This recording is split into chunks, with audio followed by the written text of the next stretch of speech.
उसमें विश्वसनीयता की कमी आ गई है। दूसरी बात मैनिफेस्टो की, तो मैनिफेस्टो कमोबेश वही बातें कुछ नए पैकेज के साथ, कुछ नए स्कीमों के साथ में अमूमन दोनों ही पार्टियों ने काउंटर बैलेंस करने का काम किया है। उसमें बहुत कोई बड़ा अंतर या कोई नीतिगत बदलाव आम आदमी पार्टी और भारतीय जनता पार्टी के मैनिफेस्टो में कुछ इस तरह का दिखता नहीं। बिल्कुल विनीत जी, एक सवाल मैं इसी से आगे बढ़ाते हुए आपसे पूछूंगा, फिर प्रशांत जी से भी एक छोटा रिएक्शन इस पर जरूर लूंगा।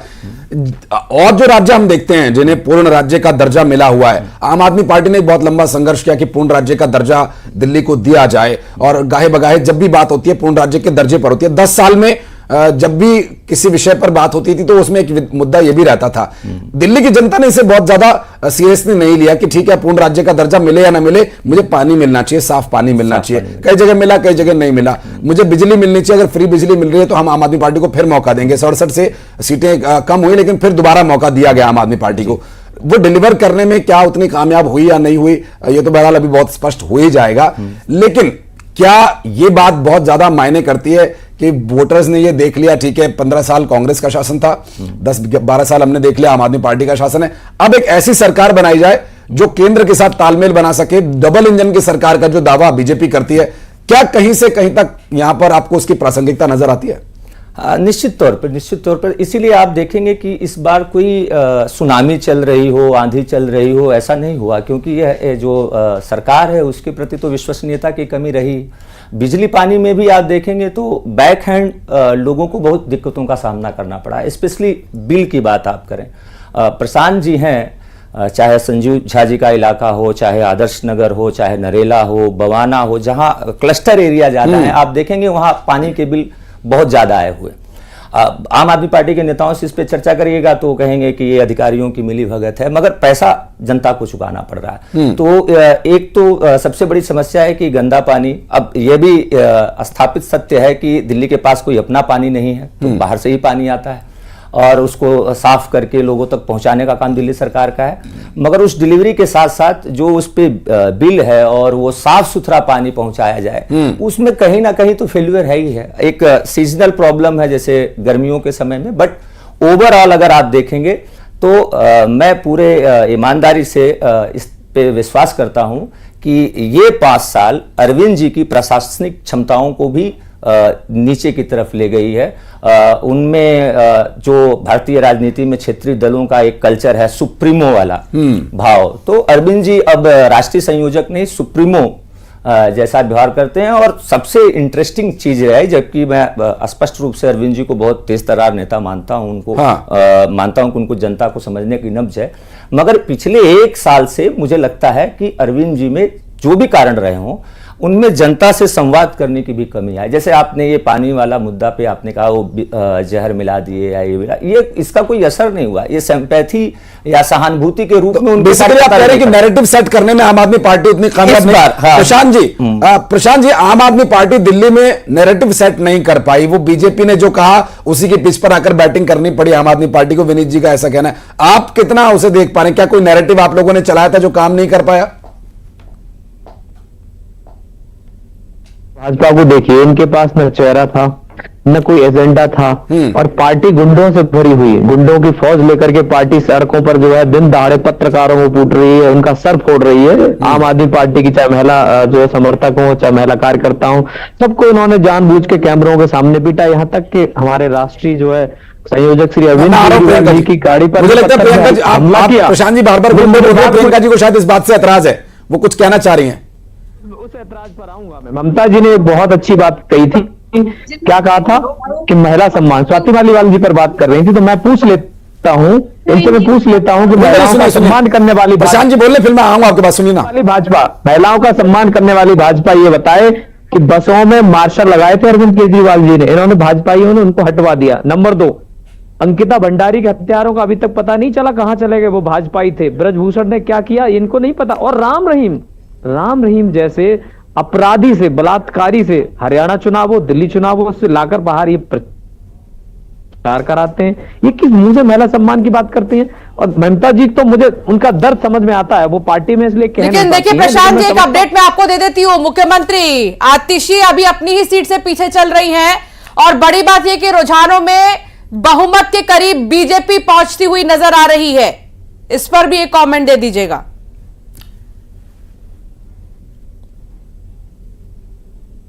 आम आदमी पार्टी सर्वे में नहीं आती, एग्जिट पोल में नहीं आती, सीधी सत्ता में आती है। और इस बार भी आप देख लेना, जब बहुमत की सरकार बनाएगी आम आदमी पार्टी, पूर्ण बहुमत से कहीं अधिक बहुमत, जिसे हम कहते हैं प्रचंड बहुमत, हमारे बड़े नेता सारे चुनाव जीतेंगे और अच्छे मार्जिन से जीतेंगे। आप देखना, भाजपा को थोड़ा बहुत खुशी जो है देने का मौका उनको ले लेने दीजिए, तब तक ये थोड़ा खुशी देख लें, खुशी का इजहार कर रहे हैं। लेकिन अंततः जो है काम की राजनीति की विजय होगी, ईमानदार नेता की विजय होगी, जिन्होंने हमेशा काम की राजनीति को तरजीह दी है। वो सत्ता में फिर से अरविंद केजरीवाल जी चौथी बार लगातार जो है दिल्ली के मुख्यमंत्री बनने जा रहे हैं। आप देख लेना। ठीक है प्रियंका जी, आप समय मांग रहे थे बोलने के लिए, आप अब बात रखिए अपनी, क्या कह रहे थे आप? कर रहे हैं, पर स्वाति मालीवाल जी का नाम तक आपके मुंह से नहीं निकल पा रहा, ये आपके काम है। महिला का सम्मान करते हैं ना, है तो बोलते लगते हैं, आसपास के स्टेट्स के ऊपर आप लोग ऑब्जेक्शन खड़ा कर देते हैं। हवा प्रदूषित होती है तो पराली को दोष देने सुनिए प्रशांत भाई, सुनिए ना, अब सुन लीजिए। दिल्ली बहुत समय से वहीं स्थित है और आसपास के राज्य भी स्थित हैं। जब आप सत्ता में आए थे तब भी पराली का विषय था और आज भी आप सत्ता में, तब भी आप आसपास के स्टेट्स को दोषी ठहराते हैं। तो आप खुद क्या कर रहे हैं, पहले इस पे तो चर्चा कर लीजिए। आप क्रेडिटिविटी लेते हैं, आप मोहल्ला क्लिनिक पे चर्चा नहीं करना चाहते, आप शिक्षा नीति पे अगर स्कैम्स, क्लासरूम स्कैम्स हुए हैं, आप उन पे चर्चा नहीं करना चाहते, आप गुंडेराज की बात करते हैं। बेटियां काटी गई और फ्रिज में, कभी सूटकेस में, कभी अलमीरा में मिली, और आप लोग महिला सुरक्षा की बात करते हैं, आपको पता नहीं चलता है। तो आप लोग अपने काम के ऊपर तो चर्चा कीजिए। भारतीय जनता पार्टी खराब है, अच्छी, ये तो जनता तय कर लेगी, परंतु आप अपनी स्वाति मालीवाल जैसे के ऊपर क्यों नहीं विषय पे बात करना चाहते? आपका एक भी विधायक आज तक तय कर लिया है भ्रष्टाचारी और बलात्कारियों की जो काम रोको की राजनीति करती है भारतीय जनता पार्टी, जिन्होंने दिल्ली के लोगों का काम रोकने की राजनीति की है, वो सत्ता में कभी नहीं आ सकते। आप सपना देख रही हैं, आपको सपना देखने का हक है, लेकिन ये सपना टूटेगा कुछ ही देर में। तो तब तक के लिए ऊर्जा बनाए रखिएगा और आम आदमी पार्टी जो है पूर्ण बहुमत की सरकार बनाने जा रही है, आप इंतजार कीजिएगा। बिल्कुल। और अभी देखिए जो रुझान आ रहे हैं वो 55 सीट के रुझान आ चुके हैं, जिसमें कि आम आदमी पार्टी 22 सीट पर और बीजेपी 32 सीट से आगे चल रही है और कांग्रेस 1 पर। तो फिलहाल कौन से चेहरे आगे हैं, कौन सा चेहरा पीछे है, ये भी आप देखिए। भाजपा नेता अनिल शर्मा ने इस बीच बयान दिया, उन्होंने कहा कि 100% भाजपा सरकार जो है बनेगी। तो दूसरी तरफ रमेश बिधूड़ी आगे नजर आ रहे, आतिशी पीछे चल रही हैं। तो देख रहे थे आप इस वक्त तस्वीर, और खास मेहमान भी हमारे साथ लगातार जुड़े हुए हैं जिनसे चर्चा की जा रही है। और एक तरफ आप देखिए जो रुझान अभी आ रहे हैं, उन रुझानों में आम आदमी पार्टी 22 सीट से आगे नजर आ रही है और बीजेपी लगभग बहुमत के आंकड़ों को छूते हुए जो बीजेपी है वो रुझानों में नजर आ रही है। विनीत जी, क्या कमेंट आप करना चाहेंगे इस पर, क्योंकि अभी तो रुझान है लेकिन बावजूद इसके बीजेपी बहुमत के आंकड़े को टच करती हुई नजर आ रही है? रुझान देख के तो यही कहा जा सकता है कि भारतीय जनता पार्टी आगे है, मगर मैं थोड़ा प्रशांत जी के एक बात पे उत्तर देना चाहता था कि 2013 और 15 की आम आदमी पार्टी 2025 की आम आदमी पार्टी नहीं है। वो वर्किंग क्लास, गली मोहल्ले और गरीब परिवारों के लड़के अब आम आदमी पार्टी कार्यकर्ता नहीं है। बदरपुर से आप देखेंगे, बदरपुर राम जी, नेताजी से लेके और आदर्श नगर, मुकेश गोयल, सारे तो आपने कांग्रेस पार्टी के जो पुराने, जिनके खिलाफ लड़ते थे प्रशांत जी जैसे लोग, उन सबको आपने अपनी पार्टी में रख लिया। अगर आप केवल मारपीट के बारे में अगर आप कह रहे हैं कि गुंडों की पार्टी, तो आपके भी पार्टी में अमानत जैसे और तमाम नेता हैं, वो तो खुलेआम मीडिया कर्मी हो या अन्य कर्मी उनसे मारपीट करते हुए नजर आते हैं, उसकी वीडियो सार्वजनिक है। तो ये कहना कि आम आदमी पार्टी आम लोगों की पार्टी है और भारतीय जनता पार्टी कार्यकर्ताओं की पार्टी है, और इस सब विषयों में मुझे लगता है कि डमगट की स्थिति है। आज के समय में आम आदमी पार्टी संपन्न, सुदृढ़ और मजबूत लोगों की पार्टी है जो दिल्ली की राजनीति में लंबे समय से हैं, और तमाम कांग्रेस के लोग अब आम आदमी पार्टी के चुनाव, जहां प्रशांत जी बैठे हैं वहां से अगर वो नजर फेरें तो सारे कांग्रेस के प्रत्याशी मिलेंगे, चाहे वो चांदनी चौक हो, चाहे तिमारपुर में सुरेंद्र पाल बिट्टू जी हो, उसके बगल में आदर्श नगर मुकेश गोयल जी हो। तो आप ये कहना कि अब उन वॉलेंटियर तो आपके तो रहे नहीं सब, तो आप भी उतने मजबूत हैं। तो ये बार बार ये कहना कि आप लोग डरे हुए लोग हैं या गुंडे हैं, तो ये सब तो स्टंट है, इस पे तो कोई यकीन नहीं करता और दिल्ली की जनता भी नहीं करती। एक नजर रुझानों में एक नजर हम दिखा रहे हैं दर्शकों को। 56 सीटों के जो रुझान है वो आ चुके हैं, उसमें कौन आगे कौन पीछे इसे भी देखिए। और आम आदमी पार्टी 22 सीटों से, अब ये 23 हो चुके हैं, 23 सीटों से आगे है आम आदमी पार्टी और 33 सीटों से बीजेपी आगे नजर आ रही है, एक पर कांग्रेस। तो इस तरह जो है वो रुझान आ रहे हैं। 56 से 57 सीटों के हम आपको दिखा रहे हैं, लगातार ये अब अपडेट भी हो रहे हैं, क्योंकि इंतजार यही है कि आखिर एग्जिट पोल के बाद एग्जैक्ट पोल में क्या होगा। और 12 एग्जिट पोल्स ऐसे आए थे जिसमें कि बीजेपी आगे नजर आई थी। अब तस्वीर और चेहरे देख लीजिए कि कौन से चेहरे आगे कौन से चेहरे पीछे। मनीष सिसोदिया इस वक्त अभी पीछे नजर आ रहे हैं, ये जंगपुरा से जो हम आपको रुझान दिखा रहे हैं। रुझानों में अभी फिलहाल अरविंद केजरीवाल भी जो है अभी पीछे है नई दिल्ली से, आगे परवेश वर्मा नजर आ रहे हैं।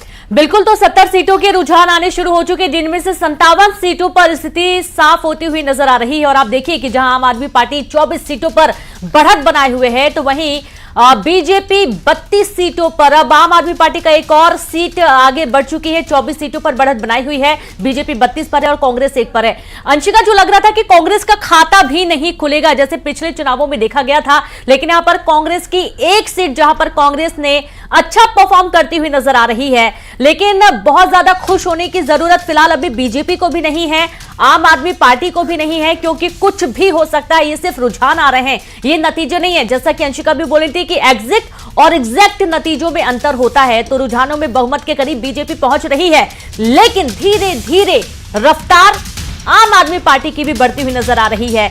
और हमारे तमाम जो संवाददाता है मौके पर मौजूद हैं, आपको पल पल की अपडेट दी जा रही है। 33 सीटों पर बीजेपी आगे चल रही है और यहां पर सबसे चौंकाने वाली बात यह है कि आम आदमी पार्टी के जो मुख्यमंत्री के चेहरे हैं अरविंद केजरीवाल, वो खुद अपनी सीट से पीछे चल रहे हैं और जो मौजूदा मुख्यमंत्री हैं दिल्ली के आतिशी, वो भी पीछे चल रही हैं। मनीष सिसोदिया, जिनके कामों की दुनिया भर में तारीफ करते हैं अरविंद केजरीवाल, वो भी पीछे चल रहे हैं। हालांकि अभी सुबह सुबह जब न्यूज 18 से बातचीत हुई तो मनीष सिसोदिया का कहना था कि जनता के ऊपर पूरा भरोसा है, क्योंकि जनता को अपने बच्चों को अच्छी पढ़ाई और अच्छा भविष्य देना है और यही कारण है कि वो आम आदमी पार्टी पर मुहर लगाने वाली है। बिल्कुल, तो अब ये देखना होगा कि क्या 27 साल बाद वापसी होगी बीजेपी की या फिर आम आदमी पार्टी सरकार बरकरार।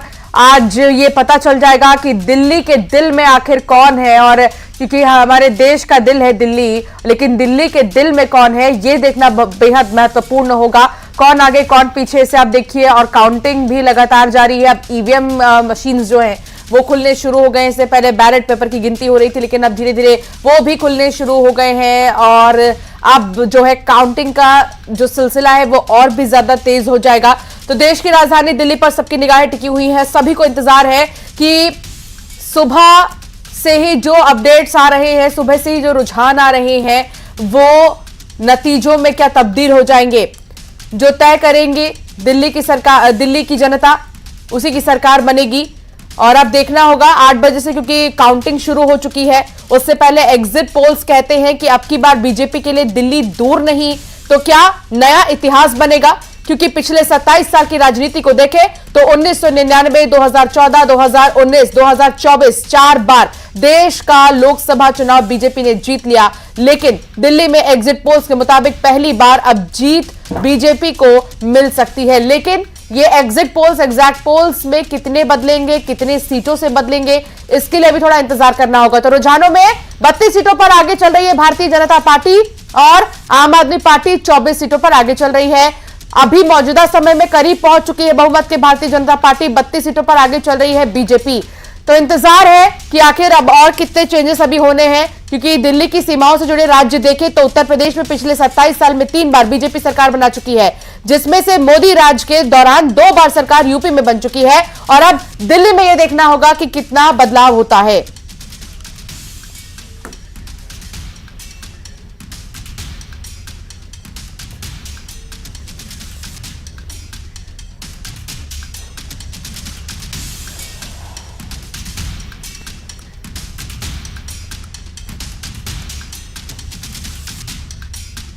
तो रुझानों में बहुमत के करीब बीजेपी नजर आ रही है और हमारे साथ तमाम जो गेस्ट हैं वो भी जुड़ेंगे जिनका हम जिक्र करेंगे।